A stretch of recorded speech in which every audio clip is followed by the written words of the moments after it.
Hey guys, it's Paradise, and over the last few days we've had some new preview gameplay for you across a few different weapons, so I'm here today with 2-6 as we both attended the preview to go over how we felt about some of the weapons, some of the changes to them that we experienced, and the overall preview experience. Because believe it or not, the previews are super interesting when you actually go to them, and initially we were told there was no new changes to the actual weapons from the community update where we knew certain things were being iterated on, like the insect glaive getting its bounce back. So when we got in game and actually started testing out the weapons and hunting some monsters, we realized these changes were in the build, right, 2-6? Yeah, it was a crazy thing that it was like we started testing stuff out, and some stuff was in, some stuff wasn't in, but we were expecting none of it to be in and just to be hunting the monsters. So the way that they kind of broke it down was that we had like one hunt on that monster, so we had to go back to camp and like switch around weapons and do a madness and get like as much footage as we can in one hunt of that monster while testing out these new things. So it became quite a intense thing to get all this stuff done in one hunt, but we thought that you guys would want to see some of the new stuff that hasn't necessarily been shown in maybe like the community update, so that you guys can like really like break it down. Obviously some of you guys saw the videos that we released and were like, why are they playing like this? Like, why is the gameplay so weird and whatever? But it was literally like we were just testing the stuff that you probably wouldn't see. For me, on the Lance at least, I wanted to see what the charge counter was all about and what those changes were. We had already seen like the retribution thrust, that's the name of it, in like the community like update, but I was more interested to see where you could fit the counter thrust in to the combo string and like how it felt to like fight with that particular like move as well. And you're fighting a Rapopolo that like detonates things all around the place, so trying to counter that when you don't know the monster's moveset is also like just a crazy thing. I think people also, I saw some comments about it, people thinking that this was like the weapon workshops and like this is like our full tutorials here, and I was like, what? This is just literally preview gameplay so that people could see the button prompts and break it down and get the motion values, and not motion values, but get like an idea for like what is like the good stuff in there. Yeah, and just like the preview itself was just like a kind of awesome experience because we had like Huracan on the right of us and we had like Rage Gaming on the left, and obviously like Jono's in the room, the community manager. The demoists were like surprised when we were like bouncing on the insect glaive because they didn't realize the changes were in this build. You know, chit-chatting, people walking around, like the whole thing is just like, it's a good vibe in the room, but it's not the best when you're like, okay, we need to find like every iteration of this new move that we've just discovered is in the preview build, you know? And like you said, we're having to like run back mid hunt to like change weapons was also kind of like crazy. But I think it worked because we could have just hunted the monsters. But I think like I know that I've learned quite a few things about the different weapons that I got to try. So like I tried like Charge Blade, Switch Arekkz, Insect Glaive. You tried the Lance. You also tried the bow. And then we even got Jono to try the SnS, which was really cool. So it was a bit of a mad one to do, but we did find some interesting things which I'm quite happy about. Although I do understand from a gameplay perspective, it's like a bit weird. So let's jump into the Charge Blade, because watching back the gameplay without like listening to the intro or having me explain it thoroughly is a bit odd. I'm sort of spamming the shield element boost, which is the new way to instantly charge the shield. I'm also doing SAEDs when I'm in Power Axe mode. I'm not doing the Savage Axe ticks, which just it does look weird. So I totally get it, but the reason for this is I went into the weapon notes before we went out on the hunt, and the shield element boost actually had slightly different wording, which made me think, oh, they must have changed something about it. So I'm trying to like do this move. I'm trying to see if it does anything different. Is it doing any damage now? Is it doing anything different to the files? Is the overcharged files being affected? And then obviously trying to go into those SAED strings, because we wanted to see at the time if they did make any changes to the SAED being accessible in other methods. Rather than the longer new string, right? And 2-6 also when we discovered those new moves were in, I know that you and a few other guys that were watching us were like, we gotta find them out, like we gotta like spam the moves, right, to try and see if there's any different combo strings or like, and luckily in the game you can see in the corner like what moves go into what. Yeah, so that's one of the things as well, or particularly on the Charge Blade one. I think at one point when we're fighting the chemistries, I was like, just spam all the buttons and see if there's any different paths that are not shown on the menu, because it could be one of those things where if the build isn't ready, they're not displayed on like the move list on the top right. So I was telling Paradise, like, just spam out all the buttons and see if there's any like new iterations to just get into SAD quicker. And obviously we found that there wasn't, but like little I don't know if you found any little changes or everything was basically the same. You said that the button presses were a bit smoother on the Savage Axe, right?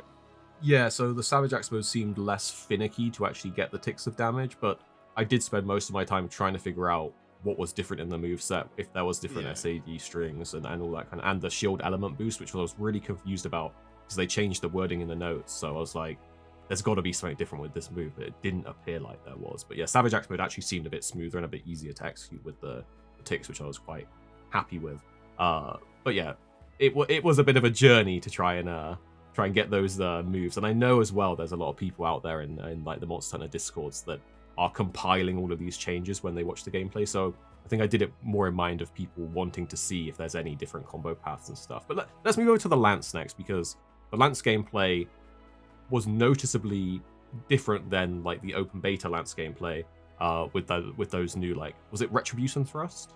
Yeah, so it had Retribution Thrust. It had like, they changed the flow for like the counters after you get like stuff, so your payback thrust led into like more things as well, and your retribution thrust, which you could also get off of like a power guard, which we didn't put into the gameplay, but we have like other gameplay sections of me using the lance, but we can't use it because of embargo reasons.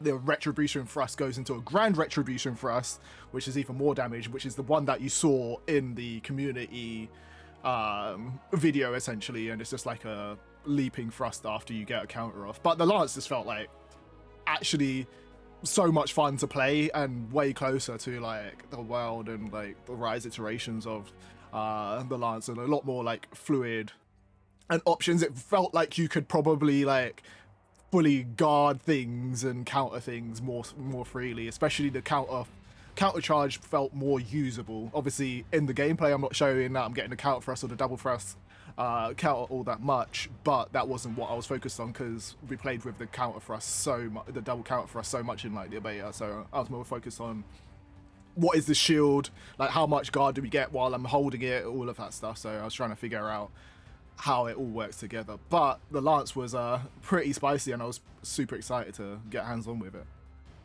Yeah, I really wish we could actually show like more of that. There were certain segments of the preview where we were experimenting with things but not allowed to record, and then other sections where we were allowed to record but there's only a certain number of minutes we can show. So we can't show like everything that we got to experience necessarily, rather outside of the gameplay that's already on the channel. But let's talk about the Switch Axe as well, because the Switch Axe is super interesting, and I feel like it might have been a case where this was one of the weapons that had some of the changes but not all of the changes. Because we do know from our own like podcast with Jono and John, the community managers, that the axe mode, the sword mode, sorry, should be getting a buff. I couldn't really tell if that was in there. It was too early game to tell because we were using, I think, the Hope 2 version of the Switch Axe. But what I could definitely tell was the hit stop being there just made everything more meaty. There was definitely knockback resistance on the full release slash. I don't know if there's full knockback resistance, like full hyper armor, but some moves you could definitely tank. And then the biggest change for me was the counter, the perfect timing on the counter, like massively reducing, but pretty much nullifying the chip damage completely, and refunding the switch gauge that you use on that move, because it did use a lot of switch gauge. Just meant that that counter was so much more viable and way more satisfying. So the actual Switch Axe itself, with the hit stop in there, with full release slash feeling more meaty, with the counter being like properly usable because it has perfect timing, so it like rewards skill. It just felt like it was in a really good place. But I'm hoping we see more of like sword mode damage changes, so that sword mode is like really rewarding to go into. Before we jump into the next weapon, just something that's super important about the lance I actually remembered is the thing that made it super exciting was like if you did your 3-hit like poke counter, either like the high thrust or the mid thrust, the last like charge counter on that, on the like the third button that you press, actually put you into an empowered like red charged counter thrust, meaning that you could just get a max charge anywhere. So like anywhere in that combo that you did, if you did it at 1, you get like a little bit less charge. If you did it at 2, you get like the second level of charge in there. So if you did 2 pokes and then did the charge, you would get it, and that just made it feel pretty cool. And also like the dash attack is something that you could do after the retribution thrust, and because the button presses were like triangle or circle after retribution thrust, it just felt a little bit like cleaner to do as well. So it was super fun.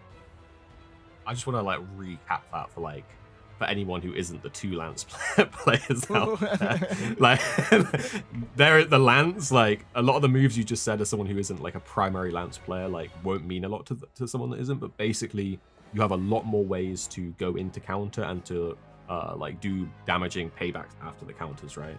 Yeah, basically you just get a charged up counter after doing your normal combo, where previously you go into charge counter at the end of your normal basic combo loop, and you'll just be like having to stand there charging up this charge counter for like ages, and it feels like almost like the great swords like offset attack set up in the beta, but in the preview build it was like you went straight into your max charge that you're ready. Everything was a bit faster on the Lance essentially, and a bit more smoother and streamlined. They cooked with the changes, in my opinion.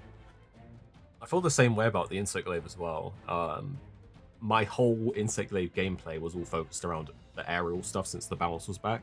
Yeah. Now, any actual like Insect Glaive player will know you generally don't want to be spamming aerial moves when it comes to like just pure DPS output. But sometimes you got to think about the fun output, you know? And this is a preview build where the bounce is back in. It's my first time of pretty much anyone seeing the bounce back in. So I was like, I'm going to make it my mission to go out there and bounce off that monster as many times as I can. Is there more than 3 bounces like than previous iterations of the Insect Glaive? Does the damage increase per bounce? What can you follow up in? To like, how long can you stay aerial with different follow-ups and combos? And what I did discover is you can do like your triple bounce on the monster, and it does seem to increase damage. It was very hard to tell though, but it does seem like a slight increase in damage per bounce. Then you could do your descending thrust into spiral rising slash, which is the new finishing move that I love anyway. But after that spiral rising slash, because the bounce is now back, you're put into aerial, and you can go into your jumping slash or strong jumping slash if you pulled all triple extracts back, and that would let you bounce again. Yeah. So before you would do spiral rising slash and just drop disappointingly. Now after spiral rising slash, you're put in the air like a vault, and you can continue your bouncing combo.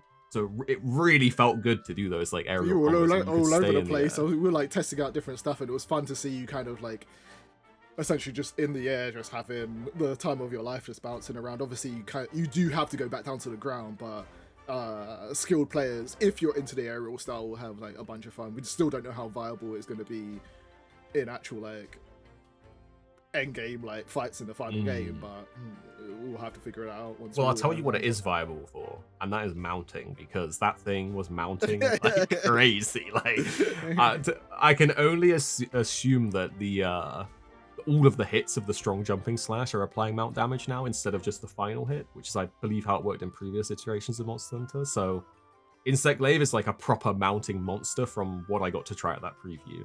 But let's talk about Sword and Shield next, and it wasn't neither of us that got to play that, right? Yeah, so Jono was basically around, and I think we got Jono to play at Gamescom, and he got some like really good gameplay for us then, so we asked him back over to capture it, but like it just goes to show the situation that we're in within that room, because there was so much yapping going on and people like distracting you that was kind of hard to go like get anything like good. But it was like there wasn't a seat for poor Jono, so he's like stood awkwardly, like there's people moving around. But also Jono had us saying, do whatever you can to get perfect rush. Like we know that's a move that has changes. We want to see what's changed about it so we can like analyze it. So like just please try and get perfect rush. So Jono's there like not able to hunt how he wants, but he did manage to get a few like perfect rushes going. But you know, it's never perfect in that scenario, and of course you're limited on the recording, so it's like once that recording's going, you gotta get it or we don't have it captured. No, definitely, like, all in all, like we were trying to put out videos that essentially showed the moveset and the button prompts, so that if you were a main into that weapon or somebody that was an ultra sweat into that weapon, you could more see like the button prompts and discern like what the changes are, and break down that. And I think there were people on the Discords, on the Reddits, on like Twitter that were able to discern that information. But if you're just coming in, watching the video, and you're just like, what is this gameplay compared to some stuff that we normally upload? The flow wasn't necessarily there of just like, just a normal hunt and like showing off like all the regular moves or showing off stuff that we hadn't seen before or whatever. We were just showing off like just some really niche things essentially. Yeah, it's a tricky one. It's like, do we just use our like limited minutes to record to just go ham on the monster like we do with our weapons, or do we try and see like what's new? And to be fair, like by trying and seeing what's new, we discovered that there was new things in this build, and it was literally a surprise to the staff in the room. So I feel pretty good that we managed to like at least get that information out there and test those things. But next time we'll probably put more emphasis on making sure that's communicated to you guys, or maybe I'll just play to sweat the weapon and show off some good gameplay. We tried to. We did say that it was experimental, but I think definitely maybe we can put more emphasis on that. A bit like, guys, we did it. We're all doing this. So it should be fine. But that's a little rundown of just like the behind the scenes of what it's like going into those preview events. You know, you get in the room, you're like scrambling with cables, get your stuff plugged in. There's people everywhere. There's people yapping. You know, Rurikan's telling us about the gun lance. The Rage Gaming guys, we were chatting to them about what they thought of this and that. As you're trying to record and do this stuff, so it's really fun to go to those events. Though, it's like, kind of the I had opposite. a blast. It's kind of the opposite of other preview experiences when you're doing stuff with Capcom as well. Other companies will want you to play as much of the game beforehand, and then record more than you need. While Capcom's just like, you get this like really short window to record or whatever, which doesn't necessarily make sense to me. I'd rather have way more footage and then be restricted by an embargo to cut down and then show the best bits, rather than having like a short window to record and then be restricted by that and in the embargo. Yeah, it's definitely interesting. But hopefully like that gives an insight into things, as well as just our thoughts on those weapons as we were trying them, since that was probably the closest that we'll be able to get to playing the weapons from the full game, since that had some of the community update changes in it. So hopefully that explains things, that gives a little impressions on our overall experience at the preview and trying out those different weapons, and is helpful. And outside of that, you know, we'll be back with more Monster Hunter content coming very, very soon, right? Yep. Soon. Bye-bye. All right. Bye, everyone. Here at Arekkz Gaming, we're two friends who love to play games. You have me, Paradise, as well as 2-6. Our goal is to keep the videos as concise as possible by cutting out any of the fluff and focusing on what really matters with high-quality videos. So make sure you're subscribed down below for more videos on your favorite games coming very, very soon.